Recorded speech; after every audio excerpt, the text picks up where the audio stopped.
ನಮಸ್ಕಾರ. ಪ್ರೀತಿಗೆ ಕಣ್ಣಿಲ್ಲ ಅಂತಾರೆ. ಯಾರನ್ನ ಬೇಕಾದರೂ ಈ ಜಗತ್ತಲ್ಲಿ ಪ್ರೀತಿ ಮಾಡಬಹುದು.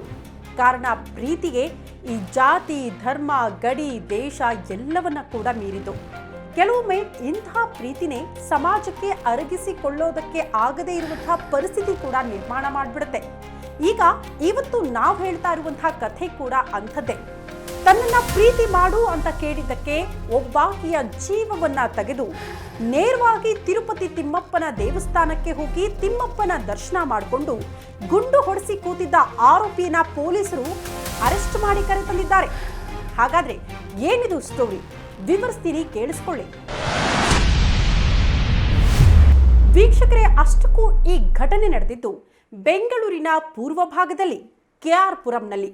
ಮಂಗಳಮುಖಿ ತನುಶ್ರೀಯನ್ನ ಭೀಕರವಾಗಿ ಬರ್ಬರವಾಗಿ ಮಾರಕಾಸ್ತ್ರಗಳಿಂದ ಕೊಚ್ಚಿ ಕೊಲೆ ಮಾಡಲಾಗಿದೆ. ತನುಶ್ರೀ ಕೆಆರ್ ಪುರಂನ ಗಾಯತ್ರಿ ನಗರದಲ್ಲಿ ವಾಸ ಮಾಡ್ತಿರ್ತಾರೆ. ಆಕೆಗೆ ಸಮಾಜದಲ್ಲಿ ಒಳ್ಳೆಯ ಸ್ಥಾನಮಾನ ಕೂಡ ಇತ್ತು. ಪರ್ಸನಲಿ ಅಂದ್ರೆ ವೈಯಕ್ತಿಕವಾಗಿ ನೋಡಿದ್ರು ಆಸ್ತಿ ಪಾಸ್ತಿ ವಿಚಾರದಲ್ಲೂ ಕೂಡ ಆಕೆ ಆರಾಮಾಗಿದ್ಲು. ಆದ್ರೆ ಕೊಲೆಯಾಗುವ ಮುನ್ನ 3 ದಿನ ಮುಂಚೆ ತಾನು ತಮಿಳುನಾಡಿಗೆ ಹೋಗ್ಬರ್ತೀನಿ ಅಂತ ತನುಶ್ರೀ ಹೇಳಿ ಹೋಗಿರ್ತಾಳೆ. ಹೀಗಾಗಿ ಉಳಿದ ಮಂಗಳಮುಖಿಯರು ಕೂಡ 3 ದಿನ ಆಕೆಯ ಮನೆಯ ಕಡೆಗೆ ಯಾರು ಕೂಡ ಹೋಗಿರೋದಿಲ್ಲ. ಆದರೆ ಯಾವಾಗ ಅನುಮಾನ ಬರುತ್ತೆ ಅಂದರೆ ತನುಶ್ರೀ ಅವರನ್ನ ಹಲವು ಬಾರಿ ಮಂಗಳಮುಖಿಯರು ಸಂಪರ್ಕ ಮಾಡೋದಕ್ಕೆ ಸತತವಾಗಿ ಪ್ರಯತ್ನ ಮಾಡ್ತಾರೆ. ಆದರೆ ತನುಶ್ರೀ ಯಾವ ಕಾರಣಕ್ಕೂ ಸಂಪರ್ಕಕ್ಕೆ ಸಿಗೋದಿಲ್ಲ. ತನುಶ್ರೀ ಸಂಪರ್ಕಕ್ಕೆ ಸಿಗಲಿಲ್ಲ ಅನ್ನೋ ಕಾರಣಕ್ಕೆ 3 ದಿನದ ಬಳಿಕವೂ ಕೂಡ ಆಕೆ ಸಂಪರ್ಕಕ್ಕೆ ಸಿಗಲಿಲ್ಲ ಅನ್ನುವಂತಹ ಅನುಮಾನದ ಮೇರೆಗೆ ಎಲ್ಲ ಮಂಗಳಮುಖಿಯರು ಸೇರಿ ಆಕೆಯ ಮನೆಗೆ ಹೋಗ್ತಾರೆ. ಆಕೆಯ ಮನೆಗೆ ಹೋದಂತಹ ಮಂಗಳಮುಖಿಯರಿಗೆ ಅತಿ ದೊಡ್ಡ ಶಾಕ್ ಎದುರಾಗಿತ್ತು. ಕಾರಣ ತನುಶ್ರೀ ಮನೆಯಲ್ಲೇ ಕೊಳೆತ ಸ್ಥಿತಿಯಲ್ಲಿ ಆಕೆಯ ಮೃತದೇಹ ಕೂಡ ಪತ್ತೆಯಾಗುತ್ತೆ. ತತ್ಕ್ಷಣಕ್ಕೆ ಪೊಲೀಸರಿಗೆ ಮಾಹಿತಿ ಕೊಡ್ತಾರೆ. ಆಕೆ ಆತ್ಮಹತ್ಯೆ ಮಾಡಿಕೊಳ್ಳೋದಕ್ಕೆ ಸಾಧ್ಯವೇ ಇಲ್ಲ, ಇದು ಕೊಲೆ ಆಗಿದೆ, ಕೊಲೆಯ ಬಗ್ಗೆ ಸೂಕ್ತವಾದ ತನಿಖೆ ಆಗಲೇಬೇಕು ಅಂತ ಪೊಲೀಸ್ ಠಾಣೆ ಮುಂಭಾಗ ಎಲ್ಲ ಮಂಗಳಮುಖಿಯರು ಸೇರಿ ಪ್ರತಿಭಟನೆ ಮಾಡೋದಕ್ಕೆ ಶುರು ಮಾಡ್ತಾರೆ. ಪೊಲೀಸರ ಮೇಲೆ ಒತ್ತಡ ಹಾಕುವುದಕ್ಕೆ ಶುರು ಮಾಡ್ತಾರೆ. ಹೀಗೆ ಪ್ರಕರಣ ದಾಖಲಿಸಿಕೊಂಡಂತಹ ಪೊಲೀಸರು ತನುಶ್ರೀ ಕೊಲೆಯಾಗಿದ್ದಾಳಾ ಅಥವಾ ಆತ್ಮಹತ್ಯೆ ಮಾಡಿಕೊಂಡಿದ್ದಾಳಾ ಅನ್ನೋ ನಿಟ್ಟಿನಲ್ಲೇ ಆ ಆಯಾಮಗಳಲ್ಲಿ ಪೊಲೀಸರು ಕೂಡ ತನಿಖೆಯನ್ನ ಚುರುಕುಗೊಳಿಸ್ತಾರೆ. ಮತ್ತೊಂದು ಕಡೆ ತನುಶ್ರೀ ಜೊತೆಗೆ ಯಾರೆಲ್ಲ ನಿಕಟ ಸಂಪರ್ಕದಲ್ಲಿದ್ರು, ಹೆಚ್ಚು ಯಾರು ಆಕೆಯನ್ನ ಸಂಪರ್ಕ ಮಾಡ್ತಾ ಇದ್ರು, ಆಕೆಯ ಒಡನಾಟ ಹೇಗಿತ್ತು, ಎಲ್ಲ ಆಯಾಮದಲ್ಲೂ ಕೂಡ ಪೊಲೀಸರ ತನಿಖೆ ಚುರುಕಾಗುತ್ತೆ. ಆಗ್ಲೇ ನೋಡಿ ಈ ತನುಶ್ರೀಯ ಲವ್ ವಿಚಾರ ಪೊಲೀಸರಿಗೆ ಗೊತ್ತಾಗುತ್ತೆ. ಹೌದು, ತನುಶ್ರೀ ಕೆಲವೊಂದು ಸಲ ಸಾಮಾಜಿಕ ಕಾರ್ಯಗಳನ್ನ ಮಾಡ್ಕೊಂಡಿರ್ತಾಳೆ. ಆಗ ಇದೇ ರೀತಿ ಸಾಮಾಜಿಕ ಕಾರ್ಯಗಳನ್ನ ಮಾಡ್ತಾ ಇದ್ದಂತಹ ಒಬ್ಬ ಹುಡುಗ, ಅಂದ್ರೆ ಆತನ ಹೆಸರು ಜಗದೀಶ್ ಅಂತ, ಆತನ ಜೊತೆಗೆ ಪರಿಚಯ ಆಗುತ್ತೆ. ಇಬ್ಬರ ಮಧ್ಯೆ ಪ್ರೀತಿ ಬೆಳೆಯುತ್ತೆ. ಇದೇ ಪ್ರೀತಿಯ ವಿಚಾರ ಪೊಲೀಸರಿಗೆ ಅತಿ ದೊಡ್ಡ ಮೋಟಿವ್ ಆಗುತ್ತೆ ತನುಶ್ರೀಯ ಸಾವಿನ ವಿಚಾರದಲ್ಲಿ. ಹಾಗಾದ್ರೆ ಪೊಲೀಸರ ತನಿಖೆ ಯಾವ ರೀತಿ ಸಾಕ್ತು? ಈ ಪ್ರೀತಿಯಿಂದಲೇ ತನುಶ್ರೀ ಕೊಲೆ ಆಯ್ತಾ ಅನ್ನೋ ಆಯಾಮದಲ್ಲಿ ಪೊಲೀಸರ ತನಿಖೆ ಹೇಗೆ ಸಾಕ್ತಾ ಇತ್ತು ಅದನ್ನ ವಿವರಿಸ್ತೀನಿ, ಕೇಳಿಸ್ಕೊಳ್ಳಿ. ಸಮಾಜ ಕಾರ್ಯಗಳಲ್ಲಿ ಒಟ್ಟಿಗೆ ಕೆಲಸ ಮಾಡ್ತಾ ಇದ್ದ ಈ ಜಗದೀಶ್ ತನುಶ್ರೀ ಇಬ್ಬರು ಕೂಡ ಪರಸ್ಪರ ಪ್ರೀತಿ ಮಾಡ್ತಾ ಇದ್ರ ಅಂದ್ರೆ ಖಂಡಿತ ಇಲ್ಲ. ನಾವೆಲ್ಲ ಹೇಳ್ತೀವಲ್ಲ ಒನ್ ಸೈಡ್ ಲವ್ ಅಂತ, ಆ ರೀತಿ ಕಾಣಿಸುತ್ತೆ ಈ ಕೇಸಲ್ಲಿ. ಕಾರಣ ಜಗದೀಶ್ ಯಾವುದೇ ಕಾರಣಕ್ಕೂ ತನುಶ್ರೀ ಪ್ರೀತಿಯನ್ನ ಒಪ್ಪಿಕೊಳ್ಳೋದಕ್ಕೆ ಸಾಧ್ಯವೇ ಇಲ್ಲ ಅಂತ ನಿರಾಕರಿಸಿರ್ತಾನೆ.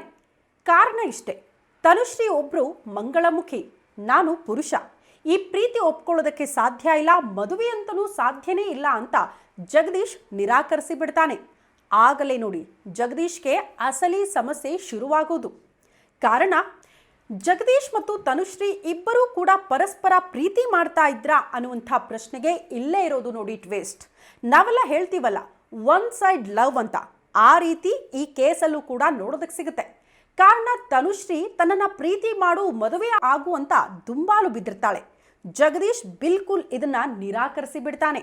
ಯಾವುದೇ ಕಾರಣಕ್ಕೂ ನಿನ್ನನ್ನ ಪ್ರೀತಿ ಮಾಡೋದಕ್ಕೆ ಸಾಧ್ಯ ಇಲ್ಲ, ಮದುವೆ ಆಗುವುದಕ್ಕಿಂತ ಸಾಧ್ಯವೇ ಇಲ್ಲ ಅಂತ ನಿರಾಕರಿಸ್ತಾನೆ. ಕಾರಣ ಇಷ್ಟೇ, ತನುಶ್ರೀ ಒಬ್ಳು ಮಂಗಳಮುಖಿ, ನಾನು ಪುರುಷ, ಪ್ರೀತಿ ಮದುವೆ ಇದೆಲ್ಲವೂ ಕೂಡ ಸಾಧ್ಯ ಇಲ್ಲ ಅಂತ ಆತ ನಿರಾಕರಿಸಿ ಬಿಡ್ತಾನೆ. ಯಾವಾಗ ಜಗದೀಶ್ ಈ ತನುಶ್ರೀಯ ಪ್ರೀತಿಯನ್ನ ನಿರಾಕರಿಸಿದ್ನೋ ಆಗಲೇ ನೋಡಿ ಸಮಸ್ಯೆ ಶುರುವಾಗೋದು. ಕಾರಣ ತನುಶ್ರೀಯಿಂದ ಬರ್ತಾ ಇದ್ದಂಥ ಆದಾಯ ಎಲ್ಲವೂ ಕೂಡ ಸ್ಟಾಪ್ ಆಗುತ್ತೆ. ಕೊಟ್ಟಿರುವಂಥ ದುಡ್ಡನ್ನ ಕೂಡ ತನುಶ್ರೀ ವಾಪಸ್ ಕೇಳೋದಕ್ಕೆ ಶುರು ಮಾಡಿಬಿಡ್ತಾಳೆ. ಯಾವಾಗ ತನುಶ್ರೀಯ ಕಾಟ ವಿಪರೀತ ಆಗೋಯ್ತೋ ಜಗದೀಶ್ಗೆ ನಿಜಕ್ಕೂ ಸಂಕಷ್ಟದ ದಿನಗಳು ಎದುರಾಗಿತ್ತು. ಯಾವಾಗ ತನುಶ್ರೀಯ ಕಾಟ ವಿಪರೀತ ಆಯ್ತೋ ಆಗಲೇ ನೋಡಿ ಒಂದು ಮಾಸ್ಟರ್ ಪ್ಲಾನ್ ಅಂದ್ರೆ ಕೊಲೆಗೆ ಸ್ಕೆಚ್ ರೂಪಿಸಿದ್ದ ಈ ಜಗದೀಶ್ ಒಬ್ಬನೇ ಕೊಲೆ ಮಾಡಿದ್ನ ಅನ್ನುವಂತಹ ಪ್ರಶ್ನೆಗೆ ಇಲ್ಲ, ತನ್ನ ಇಬ್ಬರು ಸ್ನೇಹಿತರ ಜೊತೆಗೂಡಿ ಈ ಕೊಲೆಯನ್ನ ಮಾಡಿದ್ದಾನೆ. ಅವತ್ತು ಏಪ್ರಿಲ್ 17ನೇ ತಾರೀಕು ತನ್ನ ಇಬ್ಬರು ಸ್ನೇಹಿತರಾದಂಥ ಪ್ರಭಾಕರ್ ಹಾಗೂ ಸುಶಾಂತ್ ಜೊತೆ ಆತ ಬರ್ತಾನೆ. ಬಂದವನು ಚಾಕುವಿನಿಂದ ಇರಿದು ತನುಶ್ರೀಯನ್ನ ಭೀಕರವಾಗಿ ಕೊಲೆ ಮಾಡಿ ಹೋಗ್ತಾರೆ. ಹೀಗೆ ಕೊಲೆ ಮಾಡಿ ಮೂವರು ಆರೋಪಿಗಳು ಕೂಡ ತಮ್ಮ ಮೊಬೈಲ್ಗಳನ್ನು ಸ್ವಿಚ್ ಆಫ್ ಮಾಡಿಕೊಂಡು ಸೀದಾ ಹೋಗಿದ್ದು ಎಲ್ಲಿಗೆ ಅಂದರೆ ತಿರುಪತಿ ತಿಮ್ಮಪ್ಪನ ದರ್ಶನ ಮಾಡೋದಕ್ಕೆ. ಮಾಡಿರುವಂಥ ಪಾಪ ಕಳಿಬೇಕು, ಮಾಡಿರುವಂಥ ತಪ್ಪಿಗೆ ದಯವಿಟ್ಟು ಕ್ಷಮಸಪ್ಪ ತಿಮ್ಮಪ್ಪ ಅಂತ ಹೇಳಿ ತಿಮ್ಮಪ್ಪನ ಕಾಲಿಗೆ ಬಿದ್ದಿರ್ತಾರೆ. ಸೀದಾ ಹೋಗಿ ತಿರುಪತಿ ತಿಮ್ಮಪ್ಪ ದೇವಸ್ಥಾನದಲ್ಲಿ ತಲೆಯನ್ನ ಗುಂಡು ಹೊಡೆಸಿಕೊಂಡು ಮೂವರು ಆರೋಪಿಗಳು ಕೂತಿದ್ರು. ಆದ್ರೆ ನಮ್ಮ ಪೊಲೀಸರು ಬಿಡ್ತಾರ? FSL ತಂಡ ಸಂಗ್ರಹಿಸಿರುವ ಒಂದಷ್ಟು ಮಾಹಿತಿಯನ್ನ ಆಧರಿಸಿ ನಿಜಕ್ಕೂ ಪೊಲೀಸರ ಕಾರ್ಯಾಚರಣೆ ಹೇಗಿತ್ತು ಅಂದ್ರೆ, ನೇರವಾಗಿ ತಿರುಪತಿ ತಿಮ್ಮಪ್ಪ ದೇವಸ್ಥಾನದಲ್ಲಿ ಕೂತಿದ್ದ ಮೂವರು ಆರೋಪಿಗಳನ್ನ, ಅದು ಕೂಡ ತಲೆ ಬೋಳಿಸಿ ತಮ್ಮ ಗುರುತು ಪತ್ತೆ ಆಗದ ಇರೋ ರೀತಿಯಲ್ಲಿ ಪೊಲೀಸರ ಕಣ್ತಪ್ಪಿಸೋದಕ್ಕೆ ಪ್ರಯತ್ನ ಪಟ್ಟಿದ್ರಲ್ಲ ಆರೋಪಿಗಳು, ಅವರೇ ಪೊಲೀಸರ ಅತಿಥಿಯಾಗಿದ್ದಾರೆ. ಮೂರು ಆರೋಪಿಗಳನ್ನ ತಿರುಪತಿ ತಿಮ್ಮಪ್ಪನ ದೇವಸ್ಥಾನದಿಂದಲೇ ಬಂಧಿಸಿ ಅವರನ್ನ ಜೈಲಿಗಟ್ಟಿದ್ದಾರೆ. ನಾನು ಮೊದಲೇ ಹೇಳಿದಂತೆ ಪ್ರೀತಿಗೆ ಕಣ್ಣಿಲ್ಲ ನಿಜ, ಆದರೆ ಇಂತಹ ಪ್ರೀತಿಗಳು ಸಮಾಜದಲ್ಲಿ ಕೆಲವೊಂದು ಬಾರಿ ಅರ್ಗಿಸಿಕೊಳ್ಳೋದಕ್ಕೆ ಸಾಧ್ಯವಾಗದಂತಹ ಸನ್ನಿವೇಶಗಳನ್ನ ನಿರ್ಮಾಣ ಮಾಡಿಬಿಡುತ್ತೆ. ಇಲ್ಲೂ ಕೂಡ ಆಗಿದ್ದು ಅದೇ. ಪ್ರೀತಿ ಮದುವೆ ಅಂತ ಕನಸು ಕಂಡಿದ್ದಂತಹ ತನುಶ್ರೀಯ ದುಂಬಾಲು ಆಕೆ ಪೀಡಿಸಿದ್ದಕ್ಕೆ ಜಗದೀಶ್ ಆಕೆಯ ಕಥೆನ ಮುಗಿಸ್ಬಿಟ್ಟ.